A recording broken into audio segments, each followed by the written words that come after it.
siang semuanya, selamat datang kembali di podcast Kesehatan RSUD Kota Bogor. Hari ini dalam rangka Hari Stroke, kita akan membahas tentang topik yang sering terjadi di masyarakat, yaitu stroke. Mungkin banyak orang yang tahu bahwa stroke itu adalah salah satu penyakit yang membuat disabilitas yang cukup banyak. Dan bagaimana sih sebenarnya stroke itu dan bagaimana cara kita mendeteksi dini dan juga mengenali gejala awalnya agar bisa lebih baik lagi untuk perawatannya. Jadi di episode kali ini kita kedatangan narasumber yang spesial, yaitu Dr. Dewi Rati, spesialis neurologi. Selamat siang dokter. Selamat siang dokter. Ya, jadi sekarang kita mau ngebahas tentang stroke ya dok ya, terkait kan kebetulan ada hari stroke juga nih dok, dan ya diketahui juga memang stroke itu penyakit yang sering ya dok ya terjadi di masyarakat, penderitanya banyak dan membuat disabilitas juga terhadap para penderitanya. Jadi penting banget sepertinya biar orang-orang tuh tahu stroke itu tuh memang penyakit apa sih dan sepertinya gejalanya tuh seperti apa. Mungkin boleh diceritain dok kalau stroke itu penyakit yang seperti apa? Selamat siang semuanya. Berkaitan dengan hari ini ya, tanggal 29 Oktober 2025 diperingati sebagai World Stroke Day. Kali ini temanya ada Minutes Count, Let's Act Together. Jadi dari World Stroke Day itu adalah temanya ya, World Stroke Day, jadi Hari Stroke Dunia. Itu menggarisbawahi sifat serius dari stroke, kemudian juga meningkatnya angka morbiditas dan mortalitas, artinya adalah angka kecacatan, angka kematian, dan upaya kita untuk meningkatkan kesadaran untuk deteksi dini dan pencegahan, juga untuk tindakan yang komprehensif terhadap penata laksanaan stroke. Jadi seperti kita ketahui, rumah sakit kita adalah rumah sakit tipe rujukan tipe B di Kota Bogor, pusat rujukan untuk Regio Bogor dan sekitarnya. Untuk prevalensi stroke itu sangat tinggi ya di masyarakat di Indonesia. Jadi seperti kita ketahui bahwa stroke adalah suatu kumpulan gejala klinis ya, kumpulan gejala klinis yang disebabkan karena gangguan peredaran pembuluh darah otak semata-mata yang bersifat tiba-tiba, yang berlangsung lebih dari 24 jam dan bersifat non-traumatik. Jadi hanya disebabkan karena gangguan peredaran pembuluh darah. Stroke itu dibagi baik itu stroke penyumbatan maupun stroke perdarahan. Bedanya penyumbatan sama perdarahan tuh apa sih dok? Terus kira-kira faktor resikonya yang kok bisa ya orang tuh jadi kena stroke tuh karena apa tuh dok biasanya? Jadi kalau stroke perdarahan seperti namanya itu karena pecahnya pembuluh darah otak. Paling sering disebabkan karena hipertensi yang utamanya, kemudian kelainan-kelainan vaskular yang lain dan yang non hipertensif, baik itu ada aneurisma misalnya, AVM, itu kelainan-kelainan pembuluh darah yang lainnya, kelainan kongenital pembuluh darah yang lainnya, tapi paling sering adalah hipertensi. Sedangkan yang infak yang kita kenal adalah sumbatan, itu karena tersumbatnya atau blok pada pembuluh darah. Bisa disebabkan juga karena hipertensi, faktor resiko mayor, diabetes, dan penyakit jantung.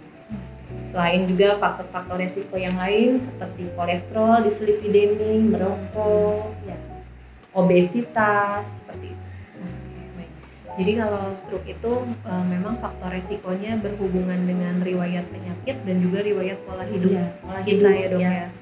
Dan juga itu ada faktor resiko yang bisa dimodifikasi dan juga ada faktor resiko yang tidak bisa dimodifikasi, seperti usia, kemudian ras atau etnis, kemudian juga ada usia dan jenis kelamin. Oke, baik dokter. Kemudian kan kalau misalnya stroke ini tanda gejalanya tuh apa sih dok untuk kita mencurigai nih? Misalkan mungkin ada keluarga atau kerabat kita yang mengalami gejala ini stroke bukannya gitu, itu biasanya kita ngelihatnya dari mana dok?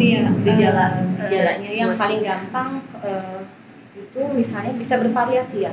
Paling gampang misalnya seperti ada kelemahan anggota gerak sesisi ke sisi, kemudian bicaranya tidak jelas, bicaranya menjadi cadel, pelo, kemudian bisa melihat pandangan gangguan penglihatan, pandangannya double, kemudian bisa misalnya gangguan visual ya, atau gangguan memori, tiba-tiba pasien itu lupa, kemudian pusing berputar, baal sesisi tubuh, ya, kemudian gangguan memori ya tadi sudah dijelaskan. Jadi gejalanya itu sangat bervariasi, tergantung dari regio otak mana yang terkena.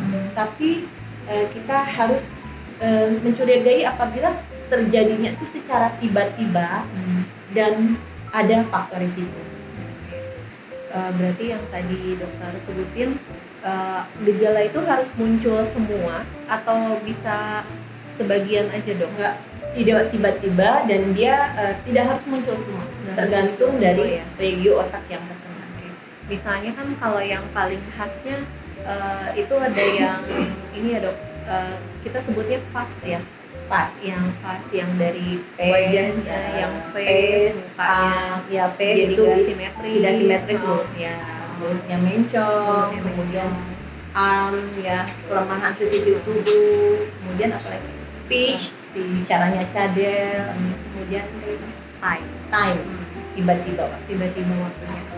Soalnya kadang kalau misalnya di IGD dok, banyak juga tuh kayak misalnya paling sering kan memang ngomongnya pelo sama kelemahan anggota gerak, tapi kadang ada juga orang yang keluhannya pusing berputar, seringnya vertigo. Ternyata setelah kita cek dia ada penyumbatan juga. Nah itu jadi bisa ya dok ya, tergantung bagian otak daerah mana bagian yang terkena. Oke, jadi nggak harus muncul semuanya, tergantung yang mana yang terkena dan tapi ada gejala klasiknya ya dok ya. Oke. Nah itu kan berarti kalau misalnya ada orang terdekat kita nih dok yang punya gejala seperti itu, berarti lebih baik langsung dibawa ya?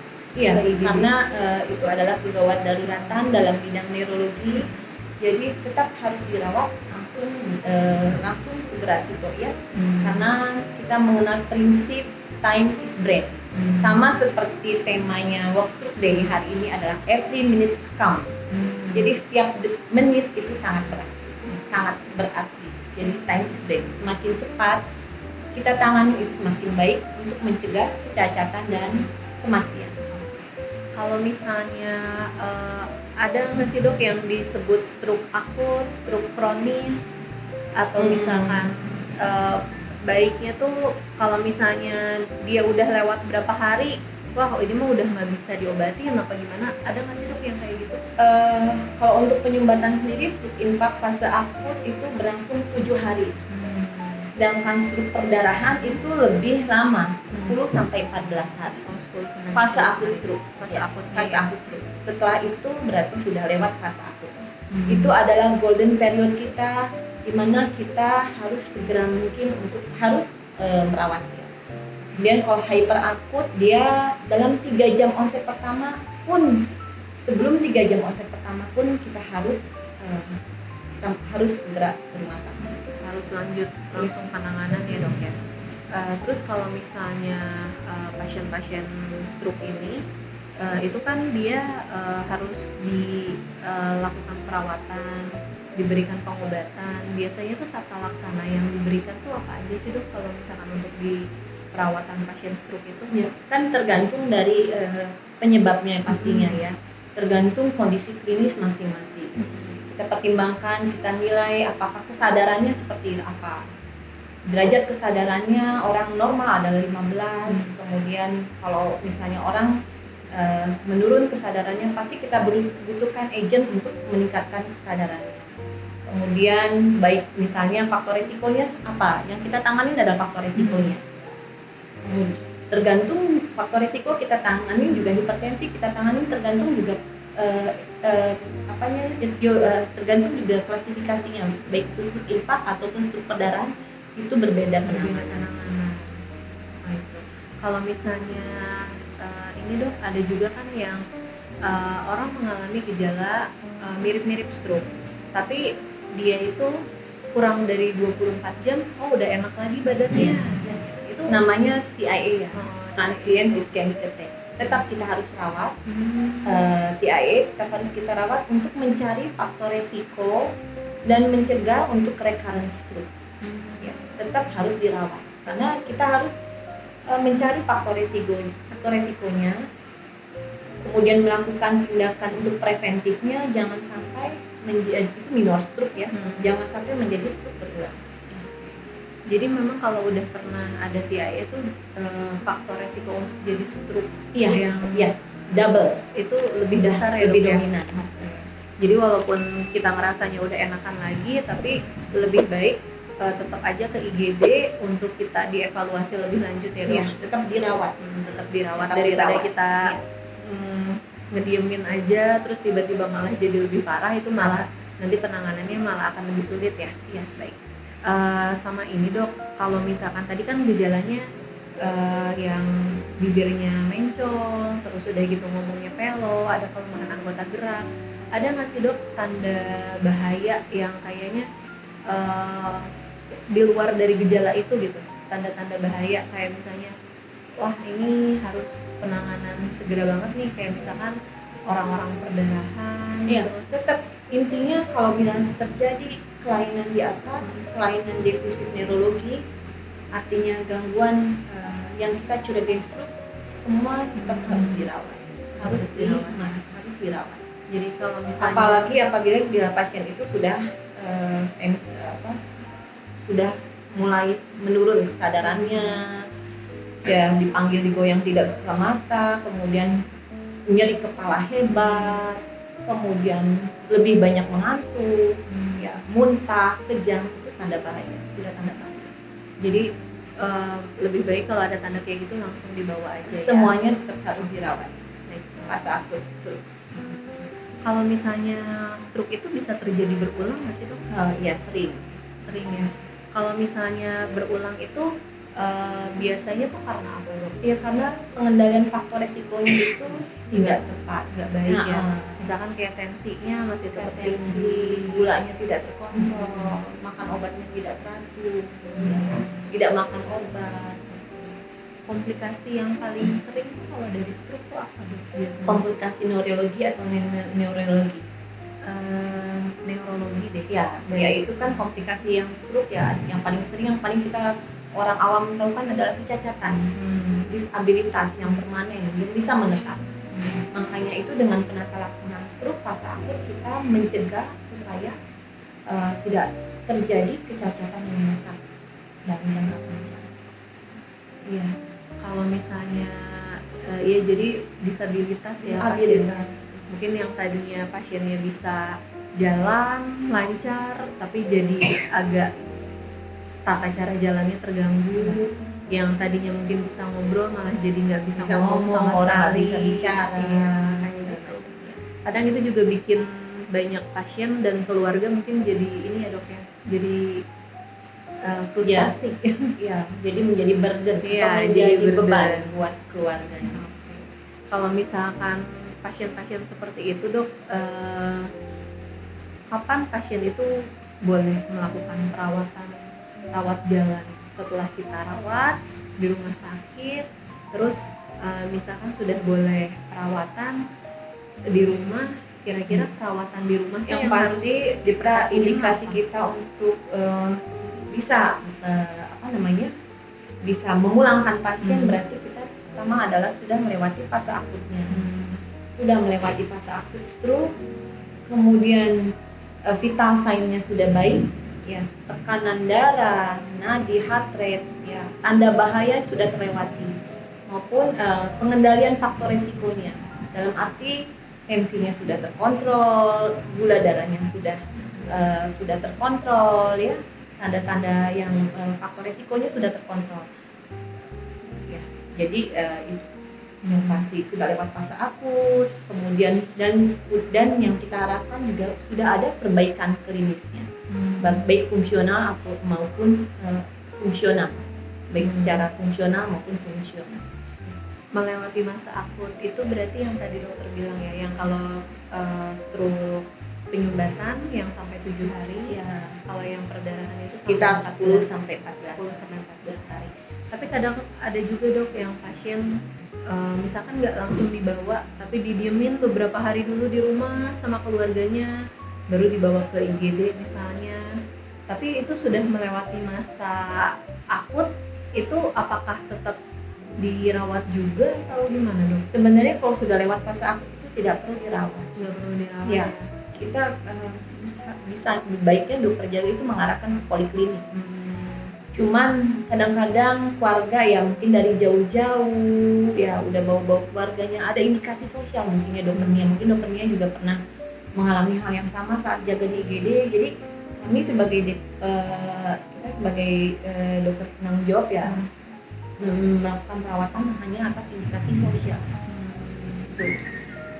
Jadi kalau misalnya perawatan itu time is brain ya dok ya. Iya, time Jadi is brain. jangan sampai kita menunda-nunda Iya. membawa keluarga kita untuk ke rumah sakit, karena semakin lama ditunda kerusakan otaknya mungkin akan lebih Iya, besar. karena setiap menit jutaan neuron atau sel otak itu akan mati dan bisa menyebabkan kerusakan yang permanen yang berimplikasi bahwa akan bisa menimbulkan defisit neurologi atau kecacatan atau hendaya di masa depan yang bisa menetap. Jadi kalau misalkan memang udah dibawa melewati fase akut juga, mungkin tata laksananya Iya, sebenarnya kita nggak bisa kita mengejar harus yang bilang gimana ya. sama pasien bahwa untuk mengejar perbaikan outcome itu akan sulit karena sudah lewat dari fase akutnya gitu ya. Karena tapi kadang-kadang namanya kita rumah sakit daerah, pasien sudah datang dari mana kan, kalau jauh segala macam ya dok ya, jadi kadang-kadang merasa tertolak, akhirnya kita terima. Kalau misalnya untuk pasien-pasien stroke, kemudian untuk perawatan lanjutan di rumah gitu ya dok, karena mungkin dia dengan disability, apakah perlu ada mungkin terapi tambahan kayak fisioterapi Iya, atau pastinya ya. apa? Bahkan sejak onset fase akut pun selain medikamentosa yang kita sudah melakukan pemeriksaan menunjang, kadang-kadang kita kolaborasi juga dengan teman sejawat, misalnya penyakit dalam, jantung, paru ya. Kemudian kita sering sudah melakukan fisioterapi pada fase akut juga kita lakukan.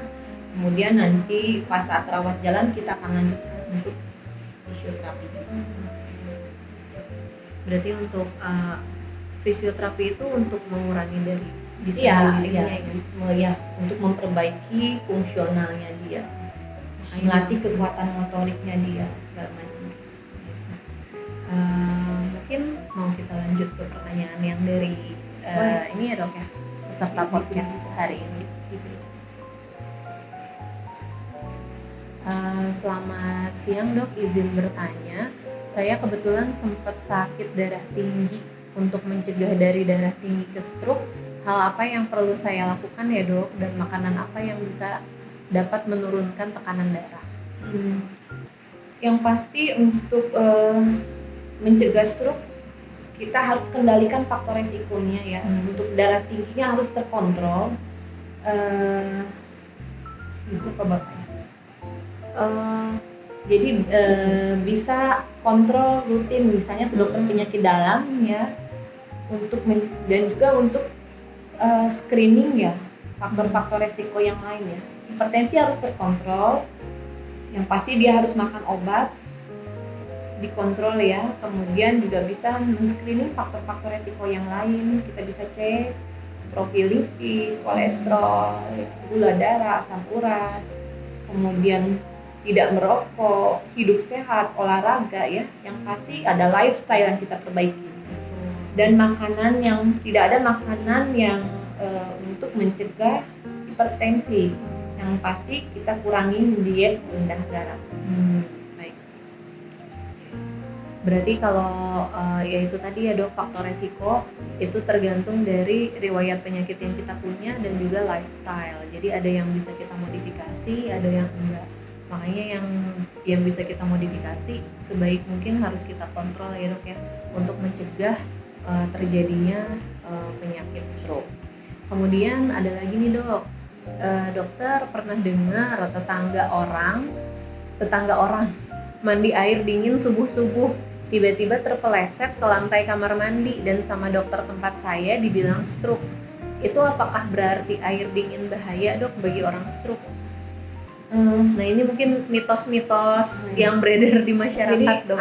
Air dingin nggak boleh katanya buat orang stroke. Sebenarnya nggak ada air dingin, air hangat itu tidak bahaya ya. Jadi pada pasien ini mandi subuh-subuh tiba-tiba kepleset.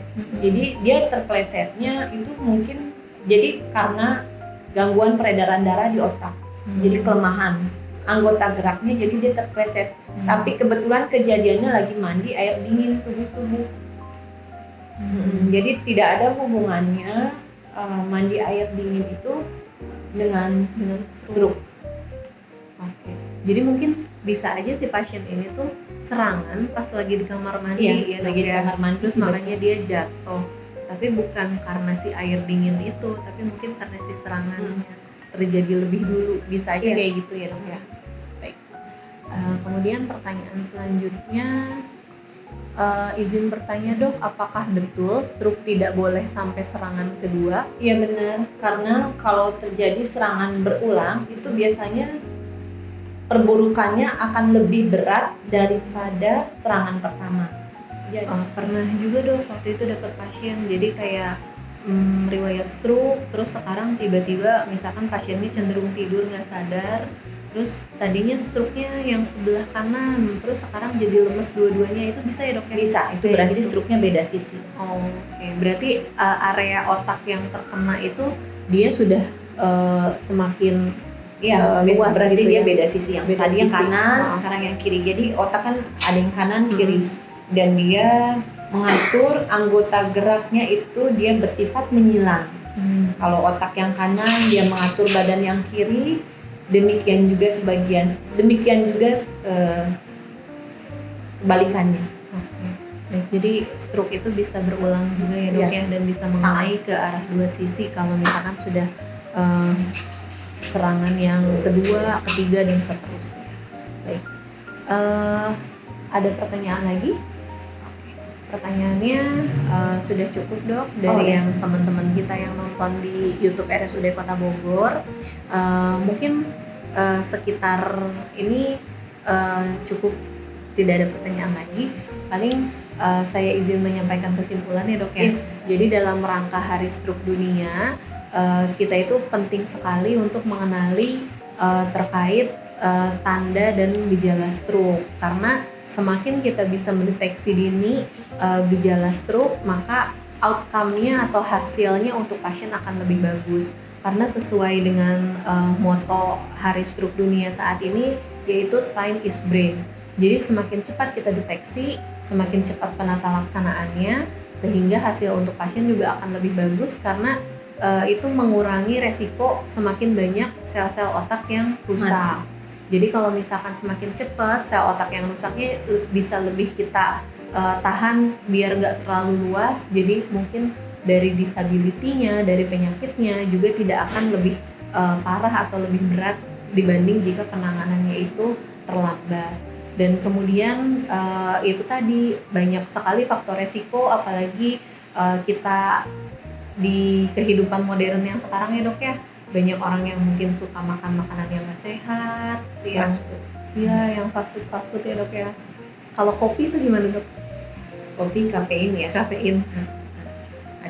Hati-hati juga ya, Dok ya. Jadi intinya dari lifestyle juga sangat berpengaruh. Jadi kalau misalkan kita masih muda, jadi lebih baik kita modifikasi lah pola hidup kita agar lebih sehat. Karena kan yang tidak bisa dimodifikasi itu usia ya, Dok ya. Gitu, kalau misalkan udah usia kan kita tidak bisa mengubah lagi, tapi kita itu balik lagi ke pilihan kita ya, Dok, dari muda untuk memodifikasi pola hidup kita agar bisa lebih sehat. Kemudian juga nanti penata laksanaannya tergantung dari sakitnya pasien seperti apa, terus kemudian juga yang penting langsung bawa aja ke IGD, nanti sama dokter pasti akan langsung dievaluasi, dan untuk penata laksanaannya tergantung dari penyakitnya. Kemudian memang stroke itu menyebabkan banyak disability ya, Dok ya, atau penyakit yang paling menyebabkan kecacatan yang tertinggi di seluruh dunia. Betul. disability atau kecacatan. Jadi memang yang di seluruh dunia itu sangat banyak sekali disebabkan oleh stroke. Jadi memang benar-benar time is brain, dan mungkin pesan buat para penyintas stroke maupun juga keluarganya, ya jangan berputus asa ya dok. Yang penting kita penanganan dengan cepat dan tepat, kita sering kontrol untuk menghindari kekambuhan, untuk menghindari komplikasi. Kita juga masih bisa hidup dengan baik kok, walaupun dengan riwayat stroke sebelumnya kayak gitu. Jadi mungkin teman-teman RSUD Kota Bogor ada lagi yang mau konsultasi langsung mungkin dengan Dokter Dewi Ratih, itu nanti bisa juga ya dok datang ke poliklinik dokter. Setiap hari apa dokter untuk prakteknya? Senin sampai Sabtu. Senin sampai Sabtu ya. Oke. Jadi Senin sampai Sabtu kalau dokter. cuti. Oh iya. Senin sampai Sabtu bisa banget teman-teman sahabat sehat RSUD Kota Bogor untuk datang ke RSUD untuk langsung konsultasi dengan beliau, mungkin bertanya-tanya tentang stroke ataupun mungkin tentang masalah penyakit saraf lainnya juga boleh ya dok ya. Dan jangan lupa untuk teman-teman di sahabat sehat RSUD semua untuk subscribe channel RSUD Kota Bogor Daily. Di situ kita banyak dok membicarakan tentang masalah-masalah kesehatan, dan ada podcast-podcast berikutnya juga. Jadi kalau misalkan teman-teman mau update terkait isu-isu kesehatan yang sedang berkembang, bisa banget untuk subscribe channel YouTube kita. Paling itu saja untuk sesi kita kali ini. Makasih banyak dokter sudah. Makasih dokternya. Iya, makasih banyak dokter untuk menyempatkan waktunya hadir bersama kita di sini dan memberikan informasi terkait stroke dan tata laksananya. Semoga sehat dan sukses selalu, dan juga semoga kita semua selalu diberikan kesehatan. Ya, terima kasih banyak. Terima kasih.